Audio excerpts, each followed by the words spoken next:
Oke guys, kenapa yang ditagih hutang itu lebih galak dari yang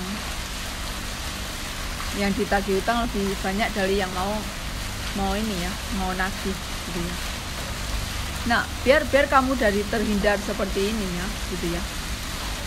Misalnya teman butuh duit gitu ya. Teman butuh duit terus bilang ke kamu. Mending gini ya. Kan tipe-tipe orang itu beda-beda ya. Kenapa orang itu nggak membayar hutang? Jadi itu kadang gini ya. Kadang orang itu hutangnya banyak gitu. Dan dia bingung ketakutan ketika mau ditagih gitu. Jadi karena dia bingung, nggak punya duit, akhirnya emosi. Akhirnya yang diadakan cuma emosi dan emosi. Dan sebenarnya emosi pun nggak menyelesaikan masalah kan. Emosi tetap kamu juga harus bayar. Bahkan jenazah orang yang meninggal punya hutang pun Allah tidak mau, bukan Allah, Nabi Muhammad pun nggak mau menyolati kan. Nah itu hinanya orang berhutang yang nggak mau membayar. Makanya sekali kamu berhutang terus kamu udah ada niat jahat, aku nggak mau membayar, aku mau belubut gitu ya bahasa Jawanya.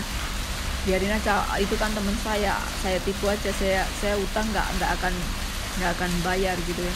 Nah selagi kamu kayak gitu, pasti kamu beneran kenyataan kamu nanti nggak akan bisa bayar utang tersebut. Kalau kamu niat, saya utang, saya pasti bisa melunasi, saya pasti bisa bayar, pasti ada jalan gitu ya.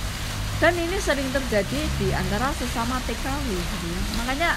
Makanya kalau saya gitu ya, ada teman gitu ya, kalau minjam $100, $50 gitu, oke lah, nggak apa-apa ya, maksudnya nanti dia ngomong oke, nanti gajian aku balikin, oke ya. Nah kalau dia udah misalnya ngomong pinjam 1.000, 2.000 lah, itu jangan. $1.000 itu ya hampir 2 juta gitu ya. Kalau dia ngomong pinjamin dan $1.000, nanti gajian saya bayar gitu ya. Mungkin seseorang itu pertama 1 kali 2 kali utang dia akan ini ya, akan taat, akan patuh, dia bayar. Nah kadang orang itu, kadang bahkan sesama teman pun akhirnya jadi jahat gitu ya, karena orang itu jadi mungkin dia itu punya masalah, punya tanggungan, jadi bingung, akhirnya hutang sana sini, ketika ditagih nggak bisa bayar. Makanya kita juga harus mikir ya, ketika mau hutang itu kita harus mikir kemampuan kita itu berapa gitu ya. Kalau nggak segitu, kalau nggak gitu, nanti kamu kan juga misalnya punya hutang malah pusing sendiri kan, apa nggak malu misalnya hutang, terkenal hutang di mana-mana nggak bisa bayar itu kan. Selain juga sekali kamu punya hutang nggak membayar, itu kan rezeki kamu juga akan berkurang kan. Sama juga kamu mengambil hak dari orang lain, hutang nggak membayar itu pasti akan kena, biasa hukumannya juga kena di dunia gitu ya. Pasti nanti usaha kamu akan bangkrut, pembalasan itu akan cepat kalau masalah hutang piutang gitu ya. Bahkan kadang karena banyak utang juga orang kadang bunuh diri gitu ya. Makanya kita juga harus lihat-lihat kalau kita ingin menghutangi teman, meskipun itu teman dekat gitu ya. Bahkan yang saudara pun kadang ini ya, saudara pun kadang bisa jahat gara-gara uang, jadi ini kan, jadi kadang terjadi hal-hal yang tidak diinginkan, bisa membunuh karena hutang piutang.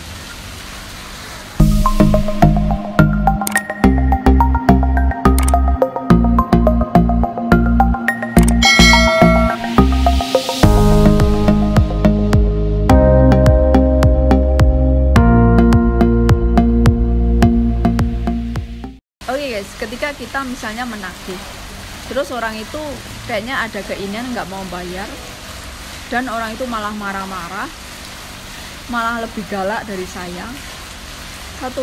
Pertama kita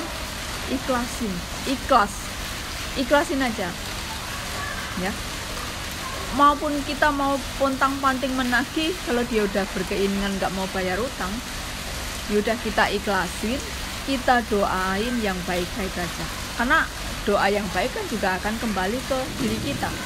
Makanya kita doain yang baik-baik aja, semoga dia dalam keadaan baik, semoga dia ada keinginan untuk membayar utang kalau dia udah punya uang, dan semoga usaha dia lancar gitu aja. Kita jangan balas terus memaki-maki, terus kita juga bahkan jahat. Udah biarin aja, ikhlasin aja. Nanti uang yang dari dia pinjam nggak kembali ke kita itu Allah maha baik. Allah akan mengembalikan dari yang nggak kamu sangka-sangka. Ya udah ikhlasin aja, hapus saja, nggak apa-apa, namanya gitu ya.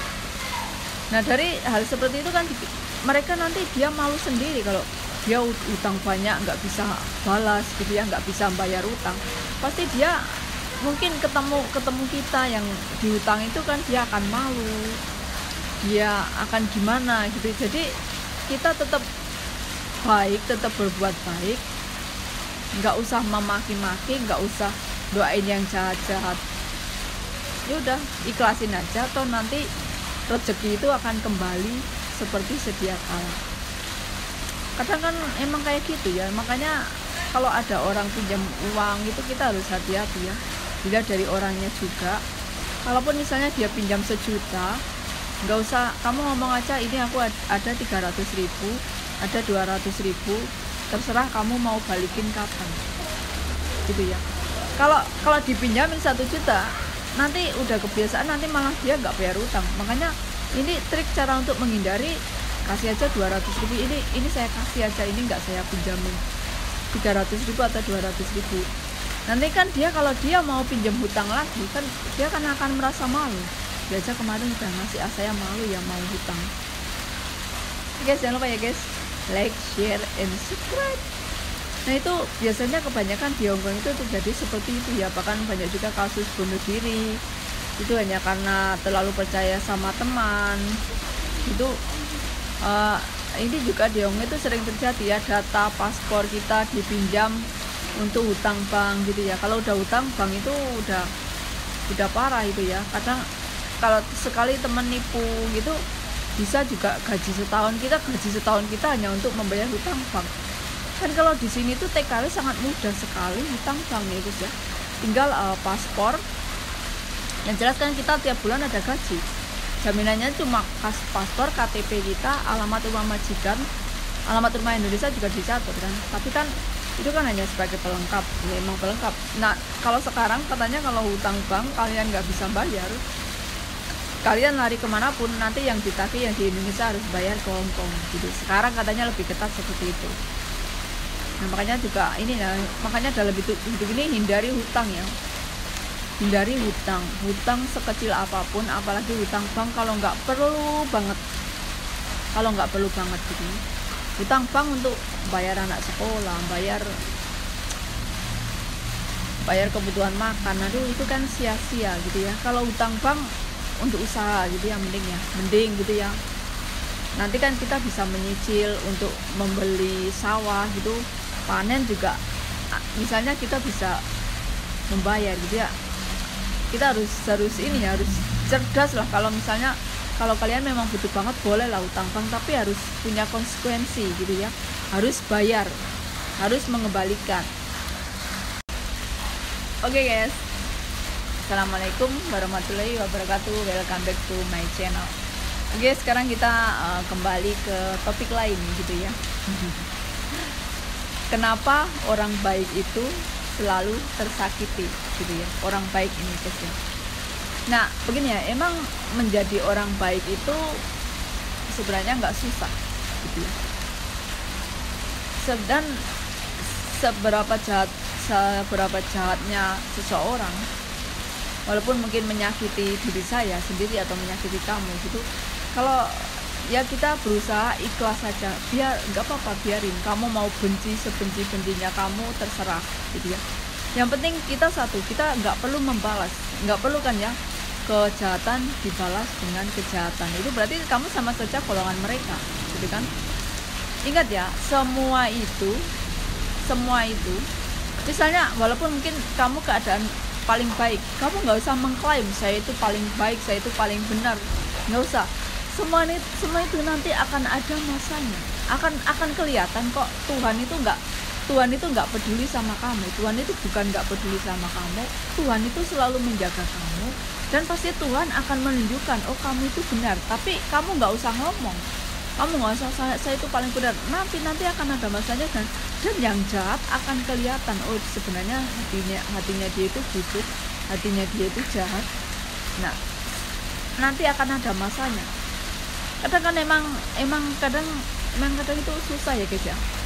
Kayak misalnya kayak saya itu teman gitu ya nanti teman sekolah, walaupun mungkin teman sekolah satu kelas dulu, tetangga gitu nggak suka sama saya gitu kan. Tipe-tipe orang itu kan macam ini, ada nggak suka terus nanti ngomong ke satu grup, oh ini begini gitu, diomongin ke satu grup. Nah gitu kan. Nah kalau misalnya saya nggak begitu aslinya, udahlah nggak perlu ngomong, terus nggak perlu kita kita mengakui diri biar orang itu percaya, udah diam aja kan. Yang penting kita nggak seperti itu. Kalaupun misalnya mereka menjudge kamu, oh kamu jahat atau dan kamu memang jahat, ya udah kita tinggal diam dan berhenti dan stop, dan nggak perlu terus perlawanan atau nggak perlu mengakui diri, itu nggak perlu. Ya memang berbuat baik itu emang ini ya, menjadi baik kepada orang lain itu emang agak susah, tapi teruslah tetap berbuat baik, karena orang baik itu tujuannya kan hanya Allah, kadang nggak memikirkan diri sendiri. Maksudnya biarlah misalnya orang menghina saya, menjelekkan saya, yang penting saya tidak gitu kan, nggak perlu pembalasan, nggak perlu pengakuan diri gitu kan. Memang ini ya guys ya, kata itu susah. Tapi kalau kalian nggak seperti itu, nanti ini ya, kita bisa menjadi, kalau nggak pribadi yang sombong gitu kan. Kalau udah sombong itu sebenarnya awal kehancuran itu kesombongan gitu kan ya. Ya emang begitu ya guys ya. Yang penting itu kita on the track, yang penting kita itu masih di jalan yang Tuhan anjurkan gitu ya. Kecuali kalau kamu melenceng gitu kan, pasti akan ini ya, akan lebih rumit masalahnya. Misalnya kalau kalian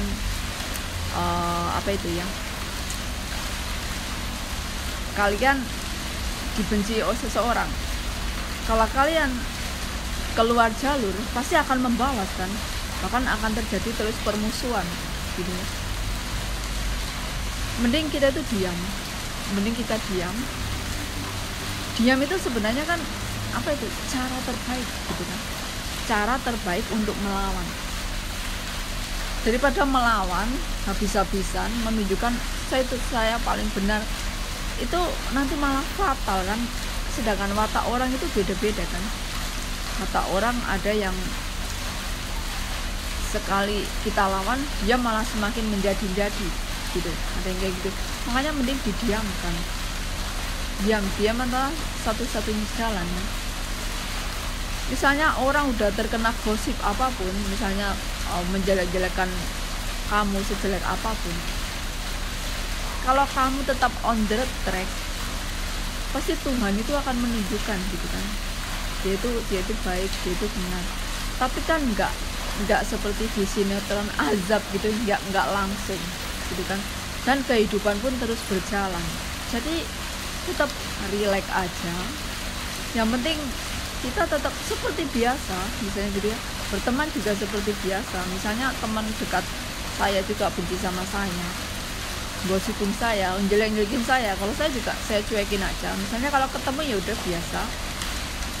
Misalnya dia mau ngomongin saya di belakang saya, itu terserah dia gitu kan, hak dia gitu kan ya begitu aja, terserah gitu. Itu nanti dia akan capek sendiri kan kalau kita nggak ambil pusing, kita enjoy aja. Yang penting kita tetap jalan Tuhan gitu kan. Mereka akan capek sendiri kan, misalnya menjelek-jelekan kita ataupun nggak suka sama kita gitu.